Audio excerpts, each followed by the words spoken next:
Chapter 30 involves a critical position. "Who's that?" inquired Brittles, opening the door a little way with the chain up and peeping out, shading the candle with his hand. "Open the door," replied a man outside. "It's the officers from Bow Street as was sent to today." Much comforted by this assurance, Brittles opened the door to its full width and confronted a portly man in a greatcoat, who walked in without saying anything more and wiped his shoes on the mat as coolly as if he lived there. "Just send somebody out to relieve my mate, will you, young man?" said the officer. "He's in the gig and mine in the prad. Have you got a coach house here that you could put it up in for 5 or 10 minutes?" Brittles replying in the affirmative and pointing out the building, the portly man stepped back into the garden gate and helped his companion to put up the gig, while Brittles lighted them in a state of great admiration. This done, they returned to the house, and being shown into a parlour, took off their greatcoats and hats, and showed like what they were. The man who had knocked at the door was a stout personage of middle height, aged about 50, with shiny black hair, cropped pretty close, half whiskers, round face, and sharp eyes. The other was a red-headed, bony man in top boots, with a rather ill-favoured countenance and a turned-up, sinister-looking nose. "Tell your governor that Blathers and Duff is here, will you?" said the stouter man, smoothing down his hair and laying a pair of handcuffs on the table. "Oh, good evening, master. Can I have a word with you or two in private, if you please?" This was addressed to Mr. Losberne, who now made his appearance. That gentleman, motioning Brittles to retire, brought in the two ladies and shut the door. "This is the lady of the house," said Mr. Losberne, motioning towards Miss Maylie. Mr. Blathers made a bow. Being desired to sit down, he put his hat on the floor, and taking a chair, motioned to Duff to do the same. The latter gentleman, who did not appear quite so much accustomed to good society, or quite so much at his ease in it, one of the two, seated himself. After undergoing several muscular affections of the limbs, and the head of his stick into his mouth with some embarrassment. "Now, with regard to this here robbery, master," said Blathers, "what are the circumstances?" Mr. Losberne, who appeared desirous of gaining time, recounted them at great length and with much circumlocution. Messrs. Blathers and Duff looked very knowing meanwhile, and occasionally exchanged a nod. "I can't say for certain till I see the work, of course," said Blathers, "but my opinion at once is I don't mind committing myself to that extent. This wasn't done by a yokel, eh, Duff?" "Certainly not," replied Duff. "And translating the word yokel for the benefit of the ladies, I apprehend your meaning to be that this attempt was not made by a countryman," said Mr. Losberne with a smile. "That's it, master," replied Blathers. "This is all about the robbery, isn't it?" "All," replied the doctor. "Now, what's this about this here boy that the servants are talking on?" said Blathers. "Nothing at all," replied the doctor. "One of the frightened servants chose to take it into his head that he had something to do with this attempt to break into the house.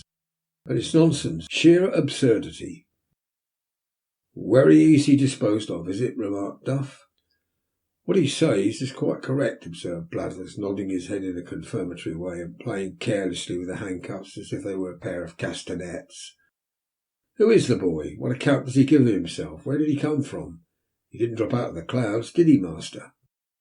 "Of course not," replied the doctor with a nervous glance at the two ladies. "I know his whole history, but we can talk about that presently. Would you like first to see the place where the thieves made their attempt, I suppose?" "Certainly," rejoined Mr. Blathers. "We had better inspect the premises first and examine the servants afterwards. That's the usual way of doing business."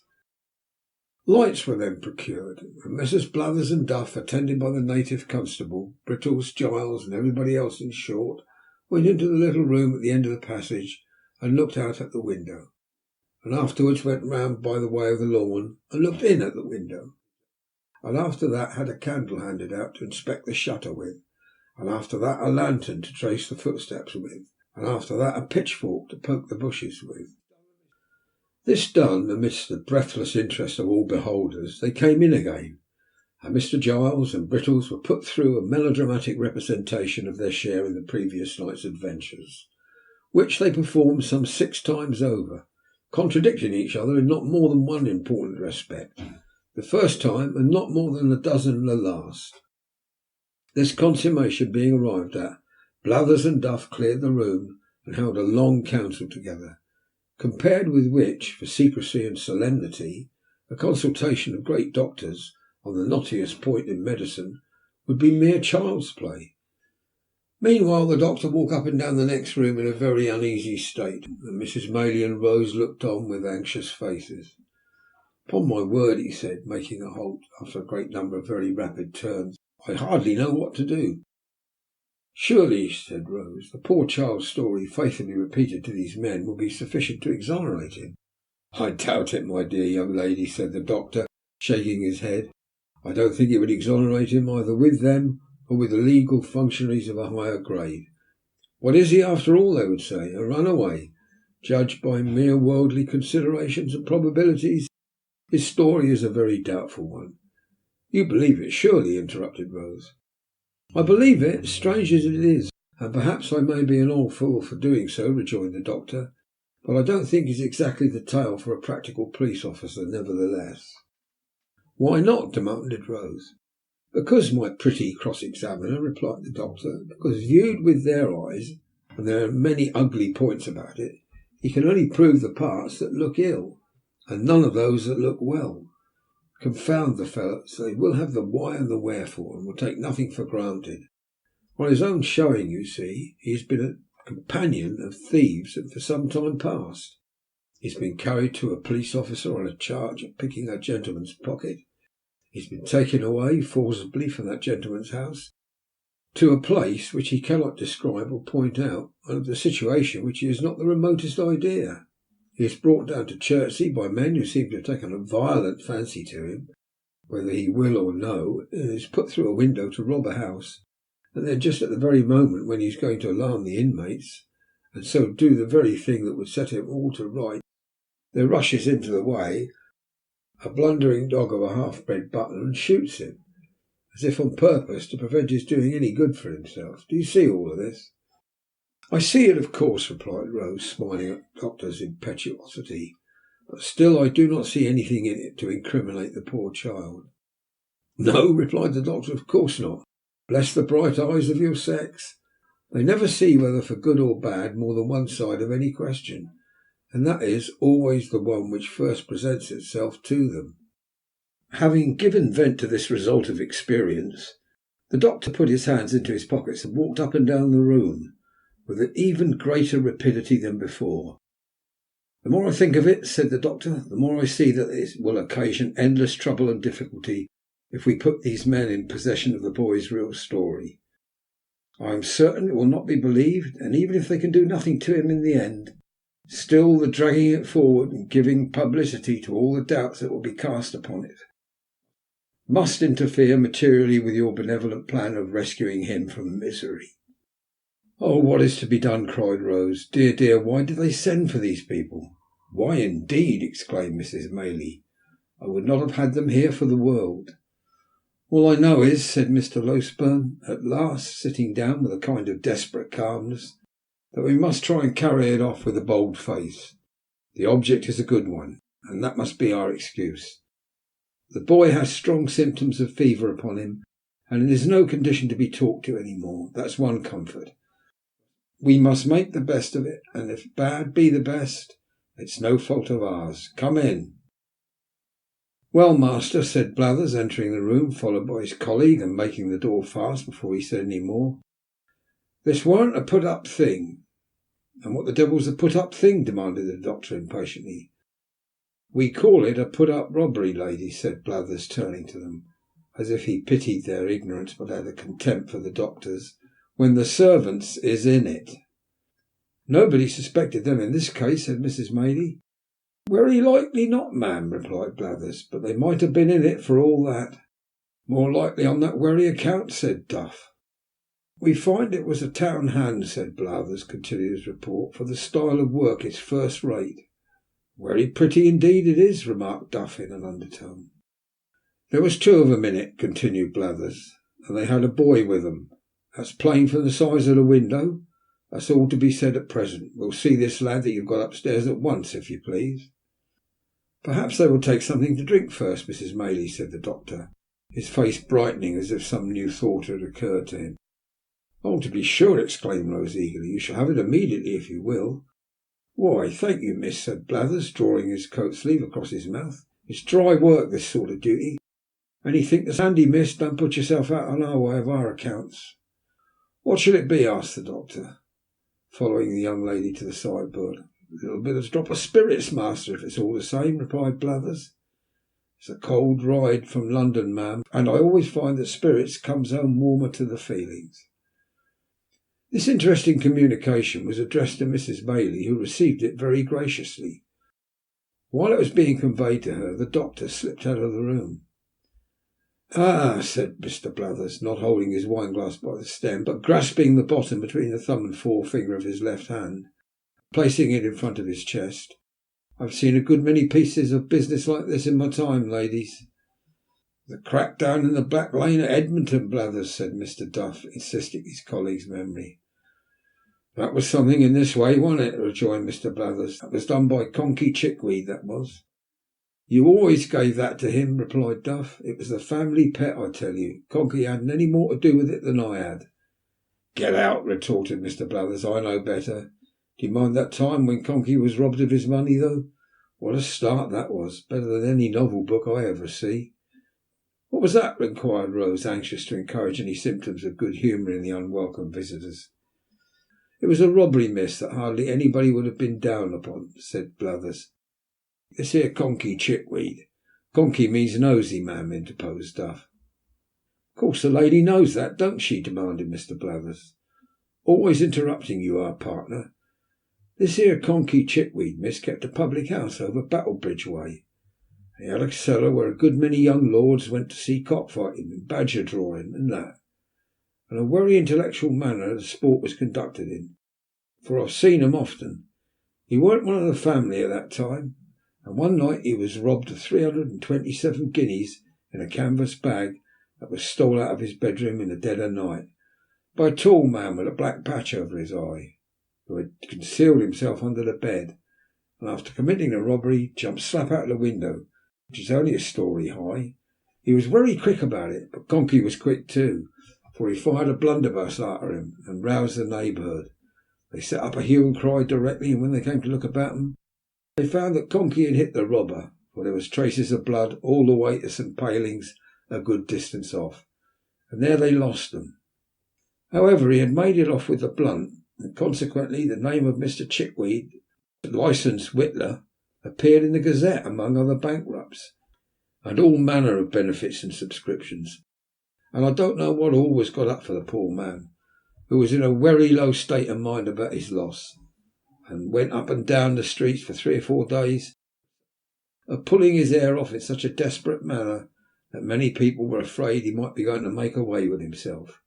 One day he came up to the office all in a hurry, and had a private interview with the magistrate, who, after a deal of talk, rings the bell and orders Jem Spires in. Jem was an active officer, and tells him, "Go and assist Mr. Chickweed in apprehending the man who has robbed his house." "I see him, Spires," said Chickweed. "Passed my house yesterday morning." "Well, why didn't you up and collar him?" says Spires. "I was so struck all of a heap that you might have fractured my skull with a toothpick," says the poor man. "But we're sure to have him, for between 10 and 11 o'clock at night he passed again." Spires no sooner heard this than he put some clean linen and a comb in his pocket in case he should have to stop a day or two, and away he goes and sets himself down at one of the public house windows behind the little red curtain with his hat on, all ready to bolt out at a moment's notice. He was smoking his pipe here late at night, when all of a sudden Chickweed roars out, "Here he is! Stop, thief, murder!" Jem Spires dashes out, and there he sees Chickweed a-tearing down the street, full cry. Away goes Spires, on goes Chickweed, round turns the people, everybody roars out thieves, and Chickweed himself keeps a shouting all the time like mad. Spires loses sight of him a minute as he turns the corner, shoots round, sees a little crowd, dives in. "Which is the man?" "Damn me," says Chickweed, "I've lost him again." was a remarkable occurrence, but he weren't to be seen nowhere, so they went back to the public house. Next morning Spires took his old place and looked out from behind the curtain for a tall man with a black patch over his eye, till his own two eyes ached again. At last he couldn't help shutting them to ease them a minute, and the very moment he did so, he hears Chickweed roaring out, "Here he is!" Off he starts once more, with Chickweed halfway down the street ahead of him, and after twice as long a run as the yesterday's one, the man's lost again. This was done once or twice more, till one half of the neighbours gave out that Mr. Chickweed had been robbed by the devil, who was playing tricks with him afterwards, and the other half that poor Mr. Chickweed had gone mad with grief. "What did Jem Spires say?" inquired the doctor, who had returned to the room shortly after the commencement of the story. "Jem Spires," resumed the officer, "for a long time said nothing at all, and listened to everything without seeming to, which showed he understood his business.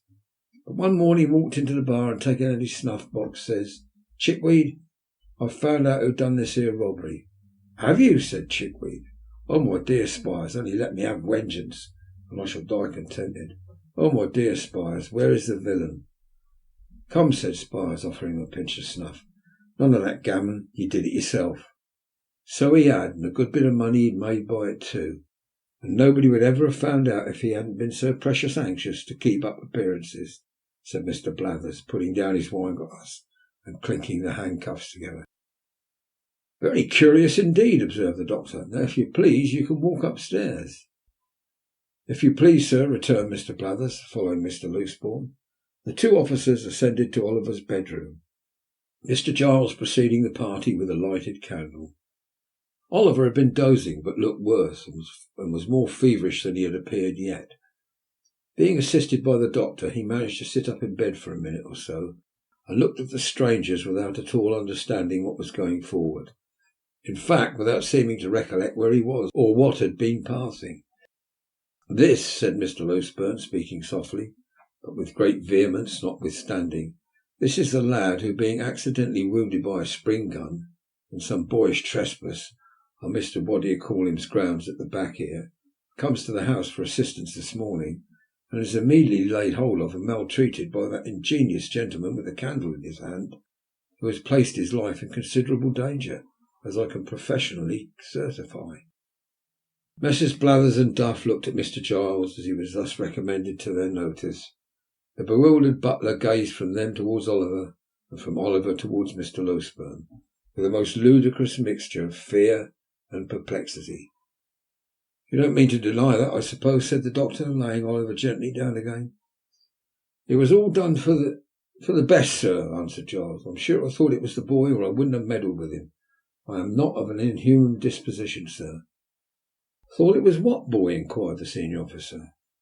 "The housebreaker's boy, sir," replied Giles. "They certainly had a boy." "Well, do you think so now?" inquired Blathers. "Think what now?" replied Giles, looking vacantly at his questioner. "Think that's the same boy, stupid head," rejoined Blathers impatiently. "I don't know. I really don't know," said Giles with a rueful countenance. "I couldn't swear to him." "What do you think?" asked Mr. Blathers.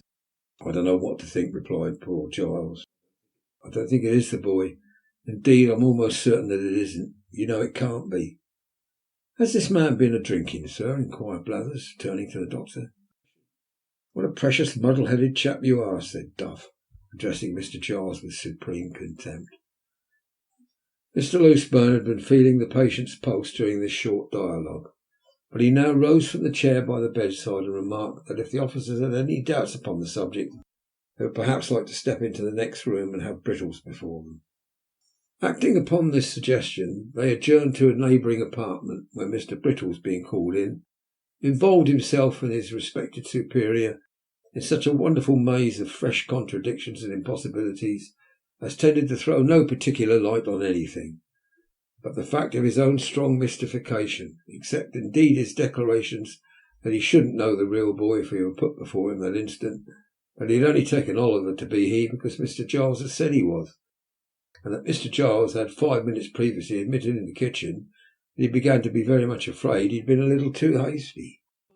Among other ingenious surmises, the question was then raised whether Mr. Giles had really hit anybody, and upon examination of the fellow pistol to that which he had fired, it turned out to have no more destructive loading than gunpowder and brown paper, a discovery which made a considerable impression on everybody but the doctor, who had drawn the ball about 10 minutes before. Upon no one, however, did it make a greater impression than on Mr. Giles himself, who, after labouring for some hours under the fear of having mortally wounded a fellow creature, eagerly caught at this new idea and favoured it to the utmost. Finally, the officers, without troubling themselves very much about Oliver, left the Chertsey constable in the house and took up their rest for that night in the town, promising to return the next morning. With the next morning there came a rumour that 2 men and a boy were in the cage at Kingston, who had been apprehended overnight under suspicious circumstances, and to Kingston Messrs. Blathers and Duff journeyed accordingly.